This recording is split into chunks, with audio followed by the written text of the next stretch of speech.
नमस्कार दोस्तों, अंगिरा ज्योतिष पीठ के चैनल में आपका स्वागत है। दोस्तों, मैं अपने सभी व्यूअर्स का धन्यवादी हूं जिन्होंने मेरी वीडियोस को लाइक किया, शेयर किया। और मेरे दोस्तों जो मेरे नए सब्सक्राइबर हैं, आप सभी का मैं दिल से शुक्रगुजार हूं। आपने मेरे चैनल को पसंद करा, बहुत बहुत धन्यवाद, बहुत बहुत शुक्रिया। दोस्तों, आज हम बात करने वाले हैं तमिलनाडु के इलेक्शन की, जहां पर 19 अप्रैल 2024 को पहले फेज में पोलिंग हो चुकी है। और मैं हॉरोस्कोप ले रहा हूं एमके स्टालिन साहब की। स्टालिन साहब की हॉरोस्कोप लेने का ये मेन रीज़न है क्योंकि ये वहाँ के चीफ मिनिस्टर हैं और जितनी भी अलाइंस हैं वो सब इनके हाथ के नीचे ही आएंगी, चाहे वो कांग्रेस है, चाहे वो कोई सी भी पार्टी है इंडिया गठबंधन के अंदर, वो सब की सब डीएमके के हेड के नीचे ही आएंगी। इसलिए मैंने स्टालिन साहब की हॉरोस्कोप को चूज किया है। दोस्तों, आप सभी जानते हैं 2019 में डीएमके का बड़ा जबरदस्त प्रदर्शन रहा था और डीएमके अलायंस 39 में से 38 सीटें जीतकर एक शानदार परफॉर्मेंस दी थी। तो क्या डीएमके अब की बार फिर वैसी परफॉर्मेंस दे रहा है? ऐसी एक कोशिश आप लोगों के सामने रख रहा हूं। 2024 में एक और इनका अलायंस हो गया AIADMK। इन्होंने ये पहले एनडीए का पार्ट थे, अब ये इंडिया अलायंस के अंदर आ गए हैं।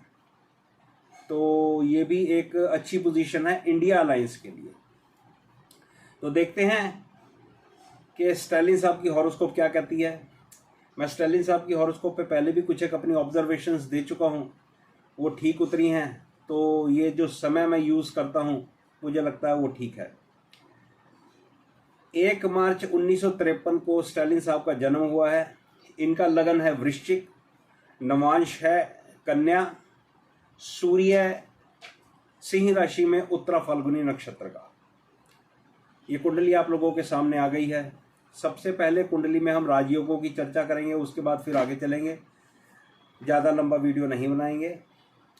कुंडली के अंदर सबसे पहले लगन को देखते हैं, लग्नेश को देखते हैं। तो वहीं से शुरुआत करूंगा कि इनके लगन का स्वामी मंगल 8th हाउस लॉर्ड और 11th हाउस लॉर्ड के साथ जाके 5th हाउस में बैठ गया है। अब जो लोग ज्योतिष सीख रहे हैं वो लोग मेरी बात को ध्यान से सुने। अब ये मंगल और बुध का जो कनेक्शन 5वें घर में बृहस्पति की राशि में हो गया है, इसको जरा आप जोड़ दें। लगन व्यक्ति खुद हो गया, 8th हाउस ऐसा घर है जहां पर आपको अनअर्न्ड मनी मिलती है, अनअर्न्ड प्रॉपर्टी मिलती है, अनअर्न्ड वैल्यूज मिलती हैं, अनअर्न्ड स्टेटस मिलता है। तो इनके पिता भी चीफ मिनिस्टर रहे, वहां से लेगेसी को इन्होंने अब ये आगे बढ़ाया है।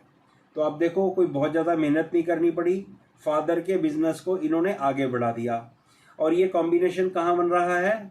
5वें घर में। 5वां घर पराशर ऋषि जी के द्वारा कहा गया है कि ये मुख्यमंत्री का हाउस है। तो ये क्यों मुख्यमंत्री बने, ये चीज इनके लगन से दिखती है।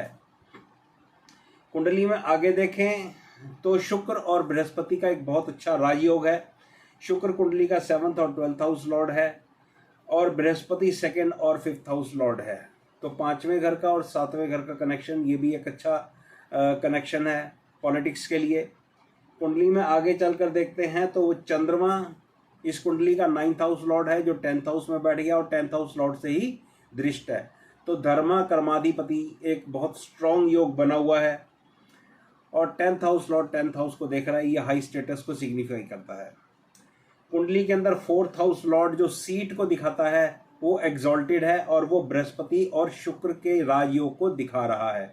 तो बृहस्पति, शुक्र और शनि का कनेक्शन कुंडली में बना हुआ है, ये एक बहुत ही अच्छा राजयोग प्रदर्शित कर रहा है।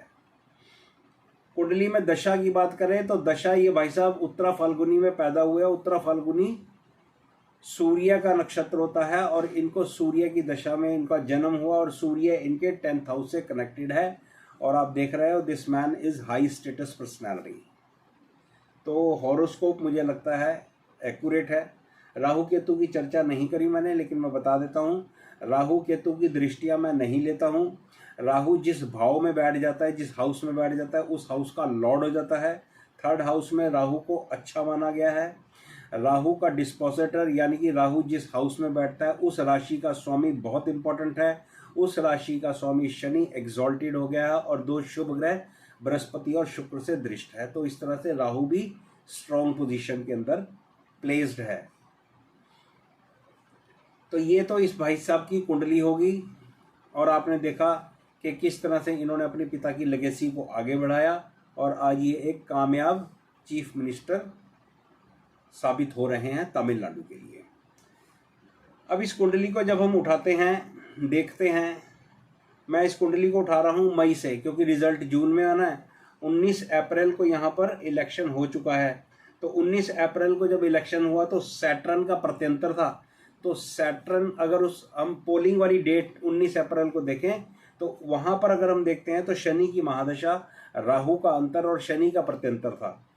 तो शनि का प्रत्यंतर ही पकड़ लेते हैं और राहु को भी एनालाइज कर लेते हैं। तो शनि महादशानाथ 4th हाउस लॉर्ड होकर एग्जॉल्टेड है 12वें घर में और बृहस्पति और शुक्र से दृष्ट है, एक अच्छी स्थिति है राज करने के लिए। राहु कुंडली के अंदर 3rd हाउस में है और उसका डिस्पोजिटर फिर सैटर्न है, एक्सप्लेन किया, और सैटर्न मैंने आपको एक्सप्लेन कर ही दिया। इसको हम आगे देखते हैं जन्मपत्री को, तो हम ट्रांजिट की बात करते हैं। तो शनि का ट्रांजिट सूर्य के ऊपर से 4th हाउस से गुजर रहा है और 10th हाउस को देख रहा है और मून को देख रहा है। ये राज प्राप्ति के लिए एक अच्छी प्लेसमेंट है सैटर्न की। यहाँ से आप अगर शनि का इस तरह का गोचर किसी भी पॉलिटिशियन की हॉरोस्कोप में आता है तो वो पॉलिटिकल राइस को दिखाता है। बहुत इंपॉर्टेंटली मैं बात करूँगा बृहस्पति के ट्रांजिट की, क्योंकि मैं सैटर्न और बृहस्पति दोनों का डबल ट्रांजिट लेता हूँ और यही एक उचित तरीका है कुंडली को देखने का। बृहस्पति कुंडली के लगन को और राहु को देख रहा है, ये 11th हाउस को देख रहा है, लगन को देख रहा है और राहु को देख रहा है। ये एक अच्छी स्थिति है पॉलिटिकल राइस होने की। और सैटर्न की दृष्टि भी लगन पर है और बृहस्पति की दृष्टि भी लगन पर है, तो मतलब लगन पर शनि और बृहस्पति का डबल ट्रांजिट ये इफेक्ट कर रहा है। दशा का सीक्वेंस अच्छा है, तो मैं ऐसा समझता हूँ कि जब रिजल्ट आएगा 4 जून को तो स्टैलिन साहब की पोजीशन अच्छी स्ट्रांग होगी। मतलब इसको अगर मैं इंडिया अलायंस और एनडीए अलायंस से कंपेयर करूं या बात करूं तो मुझे लगता है इंडिया अलायंस की परफॉर्मेंस काफ़ी अच्छी होगी। ये कहने का एक और भी रीज़न है क्योंकि मेरे पास अन्नामलाई साहब की जन्मपत्री है, तो वो जन्मपत्री अभी बहुत ज़्यादा स्ट्रॉन्ग पोजीशन या ग्रहों का जो गोचर है वो उतना स्ट्रॉन्ग नहीं दिखा रही है। तो ये भी एक आधार है, थोड़ा दोनों जन्मपत्रियों को कंपेयर करके मैं आप लोगों के सामने रख रहा हूँ। मुझे लगता है कि तमिलनाडु में इंडिया गठबंधन का, यानी कि वो पार्टीज़ जो डीएमके के साथ जुड़ी हुई हैं उनका प्रदर्शन अच्छा रहेगा और एनडीए का प्रदर्शन, जो बीजेपी के साथ पार्टियां जुड़ी हुई हैं उनका प्रदर्शन ज़्यादा अच्छा नहीं रहेगा। तो ये एक मेरा छोटा सा एनालिसिस आप लोगों के सामने दो पार्टियों को या दो अलाइंड पार्टियों का आप लोगों के सामने रखा है।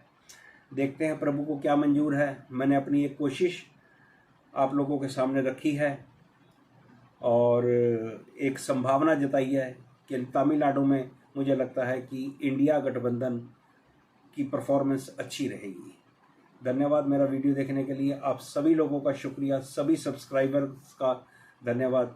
वीडियो को एक बार फिर लाइक शेयर जरूर करें।